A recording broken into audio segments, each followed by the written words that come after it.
Hello viewers, అందరికీ నమస్కారం. పూర్వం ఒక విశాలమైన రాజ్యం ఉండేది. దానిని పరిపాలిస్తున్న మహారాజు చాలా గొప్పవాడు. కానీ మహారాజు మహారాణి మాత్రం ఎప్పుడూ సంతోషంగా ఉండేవారు కాదు. వారి మధ్యలో అంత ప్రేమ ఉండేది కాదు. వారి మధ్యలో ఎప్పుడూ ఏదో ఒక సమస్య వస్తుండేది. ఒకే గదిలో ఉంటున్న వారి దూరం మాత్రం పెరుగుతూనే ఉంది. ఒకరోజు మహారాజు ఒంటరిగా కూర్చొని ఇలా ఆలోచిస్తున్నాడు. ఇంకా కొన్ని రోజుల్లో నా భార్య పుట్టినరోజు రాబోతుంది. ఆమెకు పుట్టినరోజు కానుకగా ఒక మంచి బహుమతిని ఇవ్వాలి. ఆ బహుమతిని చూసి ఆమె చాలా సంతోషించాలి. ఆ బహుమతి వల్ల మా మధ్యలో ఉన్న అభిప్రాయ భేదాలు పోయి ప్రేమ ఏర్పడాలి. అలాంటి బహుమతిని నేను ఇవ్వాలి అని అనుకున్నాడు. ఆ మరుసటి రోజు ఉదయాన్నే మహారాజు ఒక సభను ఏర్పాటు చేసి మహారాణిని సంతోషపరచడానికి ఎలాంటి బహుమతిని ఇవ్వాలి అని అందరినీ అడుగుతాడు. అక్కడ ఉన్న మంత్రులు వారికి నచ్చినట్టుగా వారి వారి అభిప్రాయాలను తెలియజేశారు. కానీ మహారాజుకు మాత్రం అక్కడ ఉన్నవారు చెప్పిన సమాధానాలు అంతగా నచ్చలేదు. ఒక రోజున మహారాజు తన రథంలో విహరిస్తూ ఉండగా అలా వెళుతున్న సమయంలో అతనికి ఒక అందమైన విగ్రహం కనిపించింది. ఆ విగ్రహం మహారాజును బాగా ఆకర్షించింది. వెంటనే మహారాజు ఆ విగ్రహాన్ని తయారు చేసే వ్యక్తి వద్దకు వెళ్ళి, నువ్వు చాలా గొప్ప కళాకారుడివి. నువ్వు చేసిన విగ్రహాలు ప్రాణం పోసుకున్నట్టుగా ఉన్నాయి. అవి జీవించి ఉన్నట్టుగా నాకు కనిపిస్తున్నాయి. నువ్వు తయారు చేసిన విగ్రహాలన్నింటినీ నేను తీసుకొని నా రాజ దర్బారులో ఉంచుకుంటాను అని అంటాడు. ఆ మాటలు విన్న శిల్పకారుడు చాలా సంతోషిస్తాడు. మహారాజు విగ్రహాలన్నింటినీ తీసుకొని చాలా ధనాన్ని ఇస్తాడు. అప్పుడు మహారాజు, చూడు, నువ్వు నా రాజ దర్బారులో జీవితాంతం చాలా గొప్పగా బ్రతికే ఏర్పాట్లు చేస్తాను. దానికి గాను నువ్వు నాకు ఒక పనిని చేసి పెట్టాలి. అది ఏంటంటే, నువ్వు ఒక మహారాణి విగ్రహాన్ని తయారు చేయాలి. ఆ విగ్రహాన్ని చూసి మహారాణి మురిసిపోయి తన దుఃఖమంతా మర్చిపోవాలి. ఒకవేళ నువ్వు అలాంటి విగ్రహం తయారు చేయలేకపోతే నీ శిరస్సును నేను ఖండించి వేస్తాను అని అంటాడు. ఆ మాటలు విన్న శిల్పకారుడు చాలా భయపడిపోతాడు. చెమటలు పడుతున్నాయి. కానీ అది మహారాజు ఆజ్ఞ కాబట్టి కాదనలేకపోయాడు. వెంటనే విగ్రహాన్ని తయారు చేయడానికి ఒప్పుకున్నాడు. మహారాజు ఆ శిల్పకారుడి మాటలు విని చాలా సంతోషించాడు. మహారాణి చిత్రపటాన్ని అతనికి ఇచ్చి తిరిగి తన రాజభవనానికి వెళ్ళిపోయాడు. ఇటువైపు శిల్పకారుడు మాత్రం ఇన్ని రోజుల వరకు ప్రశాంతమైన మనసుతో శిల్పాలను తయారు చేసేవాడు. ఎప్పుడూ సంతోషంగా ఉండేవాడు. కానీ ఇప్పుడు చాలా దుఃఖపడుతున్నాడు. అతను భయంతోనే మహారాణి విగ్రహాన్ని తయారు చేయడం ప్రారంభించాడు. ఇప్పుడు తాను ఏ విగ్రహం తయారు చేసినా అది దుఃఖంతో ఉన్నట్టుగానే కనిపించేది. అలా శిల్పకారుడు మహారాణి యొక్క చాలా విగ్రహాలను తయారు చేశాడు. కానీ ఏ విగ్రహం కూడా సంతోషంగా ఉన్నట్టు కనిపించేది కాదు. దీనివల్ల శిల్పకారుడిలో ఇంకా ఇంకా భయం పెరిగిపోయింది. మహారాజు కేవలం వారం రోజుల గడువు మాత్రమే ఇచ్చాడు. అందులో 4 రోజుల సమయం గడిచిపోయింది. ఇక 3 రోజుల సమయం మాత్రమే ఉంది. విగ్రహాన్ని ఎలా తయారు చేయాలా అంటూ ఆలోచిస్తూనే సమయం గడిచిపోతుంది. భయం కారణంగా కాళ్ళు చేతులు వణుకుతున్నాయి. విగ్రహాలను చెక్కలేకపోతున్నాడు. తన భవిష్యత్తును గుర్తుకు తెచ్చుకొని ఏడుస్తున్నాడు. అయ్యో, నేను మంచి విగ్రహం తయారు చేయలేకపోతే మహారాజు నన్ను ఖచ్చితంగా చంపేస్తాడు. నేను చనిపోతే నా భార్య బిడ్డలు ఏమైపోతారు? ఇవన్నీ తన మనసుకు చాలా దుఃఖాన్ని కలగజేస్తున్నాయి. ఒకరోజు ఆ శిల్పకారుడు ఇలా ఆలోచిస్తున్నాడు, ఇక్కడే ఉంటే మహారాజు చంపేస్తాడు. ఇక్కడ నుండి నా భార్య బిడ్డలను తీసుకుని ఎటైనా దూరం వెళ్ళిపోతాను అంటూ తన ఇంటికి చేరుకుని వారందరినీ తీసుకుని బయటకు వెళ్ళే ప్రయత్నం చేశాడు. కానీ బయటకు వెళ్ళి చూడగా రాజభటులు తమ ఇంటి చుట్టూ కాపలా కాస్తున్నారు. అది చూసిన శిల్పకారుడు గజగజా వణికిపోయాడు. ఏం చేయాలో అర్థం కావడం లేదు. ఒకవేళ ఇక్కడ నుండి పారిపోయే ప్రయత్నం చేస్తే ఆ రాజభటులు పట్టుకుంటారు. అప్పుడు మహారాజు నాతో పాటు నా కుటుంబాన్ని కూడా శిక్షిస్తాడు.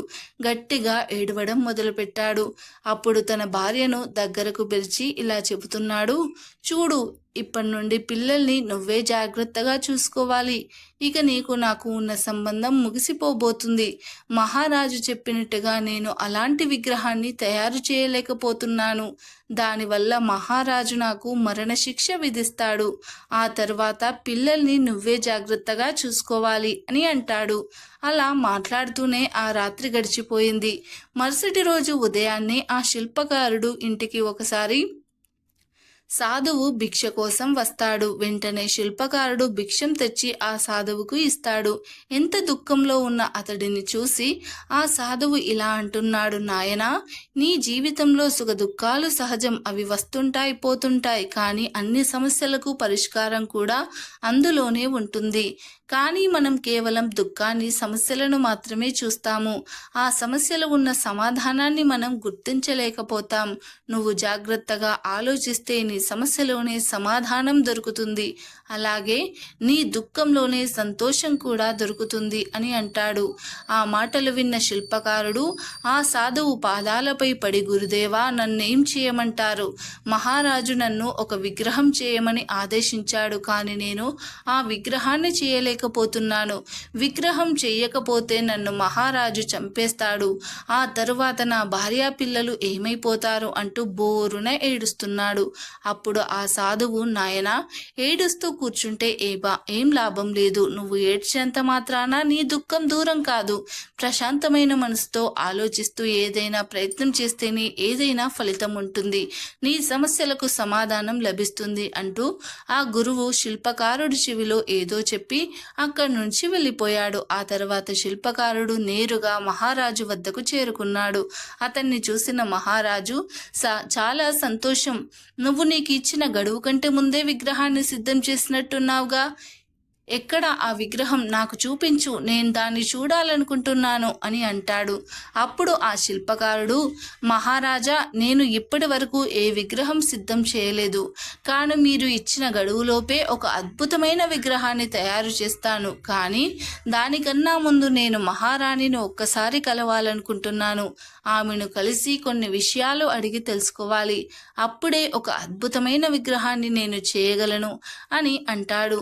అతని మాటలు విన్న మహారాజు మహారాణితో మాట్లాడడానికి ఒప్పుకున్నాడు. అప్పుడు శిల్పకారుడు మహారాణిని ఈ విధంగా అడుగుతున్నాడు, మహారాణి, ఒక స్త్రీకి తన జీవితంలో అత్యంత దుఃఖం ఎప్పుడు కలుగుతుంది?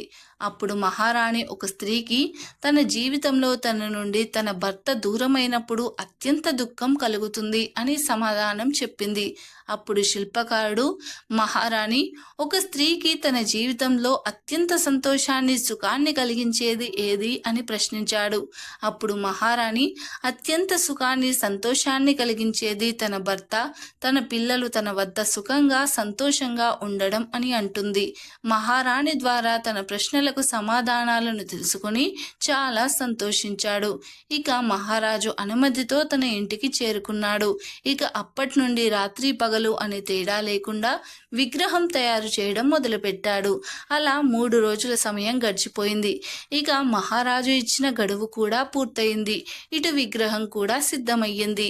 విగ్రహాన్ని తీసుకుని మహారాజు వద్దకు చేరుకున్నాడు. కానీ మహారాజు మనసులో మాత్రం ఒక ఆందోళన ఏర్పడింది. ఈ శిల్పకారుడు ఎలాంటి విగ్రహం తయారు చేశాడు? అది మహారాణికి నచ్చుతుందో లేదో, దానిని చూసి మహారాణి సంతోషిస్తుందో లేదో అనే సందేహం కలిగింది. కానీ మహారాజుకు ఆ శిల్పకారుడిపై పూర్తి నమ్మకం ఉంది. ఎందుకంటే అతను ముందే అతని కళను చూశాడు. అలాగే ఇప్పుడు కూడా ఏదో ఒక అద్భుతమైన విగ్రహాన్ని చేసి ఉంటాడు అని అనుకున్నాడు. ఆ విగ్రహం ఒక తెల్లటి బట్టతో కప్పబడి ఉంది. మహారాజు మహారాణికి ఆ విగ్రహాన్ని చూపిస్తూ, దేవి, ఇది నీ పుట్టినరోజు కానుక, నువ్వు దీన్ని స్వీకరించు అని అంటాడు. అప్పుడు మహారాణి ఆ విగ్రహంపై ఉన్న వస్త్రాన్ని తొలగించింది. ఆ విగ్రహాన్ని చూడగానే మహారాణి కళ్ళల్లోంచి నీళ్లు వస్తున్నాయి. ఆమె ఏడవడం మొదలుపెట్టింది. అది చూసిన మహారాజు, ఈ విగ్రహం మహారాణికి నచ్చినట్టుగా లేదు అంటూ వెంటనే ఆ శిల్పకారుణ్ణి బంధించమని సైనికులకు ఆదేశించాడు. అప్పుడు మహారాణి మహారాజుతో, ఆగండి, ఈ శిల్పకారుడు అద్భుతమే చేశాడు. ఇతను నా దుఃఖాన్ని సుఖాన్ని ఒకే విగ్రహంలో చూపించాడు. ఈ విగ్రహాన్ని చూడండి, ఇందులో నా భర్త నాతోనే ఉన్నాడు, అలాగే నా చేతుల్లో నా పుత్రుడు ఉన్నాడు. ఇంత అద్భుతమైన విగ్రహాన్ని నేను నా జీవితంలో చూడలేదు. ఇది చాలా అద్భుతంగా ఉంది. ఇంతకన్నా మంచి బహుమతిని నాకు ఎవ్వరూ ఇవ్వలేరు. నాకు చాలా సంతోషంగా ఉంది అని అంటుంది. ఈ విగ్రహంలో ఉన్నట్టుగా నాకు నిజ జీవితంలో కూడా ఉంటే, నా భర్త నాతో సంతోషంగా నవ్వుతూ ఉంటే, అలాగే నా కుమారుడు నా చేతిలో ఉంటే నాకు ఎంతో సంతోషంగా ఉండేది అని అంటుంది. మహారాణి మాటలు విన్న మహారాజు ఆ విగ్రహాన్ని చూసి చాలా బాధపడతాడు. తాను చేసిన తప్పును తెలుసుకుంటాడు. ఆ మహారాజు తన రాజ్యంలోని ప్రజలు, తన రాజ్యం అంటూ సమయమంతా మహారాణికి దూరంగానే గడిపేవాడు. మహారాణితో ఎప్పుడూ ప్రేమగా మాట్లాడిందే లేదు. ఆమెతో సంతోషంగా ఎప్పుడూ గడిపిందే లేదు. ఆమెను అంతగా పట్టించుకునేవాడే కాదు. ఇప్పుడు తాను చేసిన తప్పును తెలుసుకుని మహారాణిని గుండెలకు హత్తుకున్నాడు. ఆ సభలోని వారందరూ ఆ విగ్రహాన్ని చూసి ఆశ్చర్యపోతున్నారు. ఆ విగ్రహంలో ఒకవైపు ఒంటరిగా ఉన్న మహారాణి, మరోవైపు తన భర్త కుమారుడితో కలిసి ఉన్న మహారాణి విగ్రహం అది. అందరికీ ఆ విగ్రహంలో జీవం ఉన్నట్టుగా కనిపిస్తుంది. ఆ విగ్రహంలో సుఖం దుఃఖం ఒకే దగ్గర ఉన్నట్టుగా కనిపిస్తుంది. అప్పుడు ఆ మహారాజు శిల్పకారుణ్ణి ఎంతో మెచ్చుకొని చాలా విలువైన కానుకలు ఇచ్చి, ఇక నువ్వు ఈ రాజ దర్బారులోనే సుఖంగా ఉండవచ్చు అని అంటాడు. అప్పుడు శిల్పకారుడు స్వీకరించాడు, కానీ రాజ దర్బారులో ఉండడానికి ఒప్పుకోలేదు. చేతులు జోడించి మహారాజుతో ఇలా అంటున్నాడు, మహారాజా, నేను విగ్రహం మీకు నచ్చినట్టుగా చేయకపోతే నాకు మరణ శిక్ష విధిస్తాను అంటూ ఆజ్ఞాపించారు. మహారాజా, అందరి ప్రాణాలు సమానమే. మీ ప్రాణమైనా నా ప్రాణమైనా అత్యంత విలువైనవే. ఎందుకంటే ఏ తప్పును చేయని వారిని శిక్షించడం, వారి ప్రాణాలను తీయాలనుకోవడం ఉత్తమమైన లక్షణం కాదు మహారాజా. నా భార్య నాకు చెప్పింది, మహారాజుతో స్నేహం వైరం రెండూ కూడా మంచివి కావు. అందుకే మీ రాజ దర్బార్లో నాకు ఏ స్థానము వద్దు. నేను ఇప్పుడు జీవిస్తున్నా, నాకు చాలా సుఖాలు సంతోషంగా ఉంది. నేను నా భార్య బిడ్డలతో చాలా సుఖంగా ఉంటున్నాను. నేను ఇప్పుడు చేస్తున్న ఈ పని నాకు బాగా నచ్చింది. దీనిని నేను జీవితాంతం చేసుకుంటాను.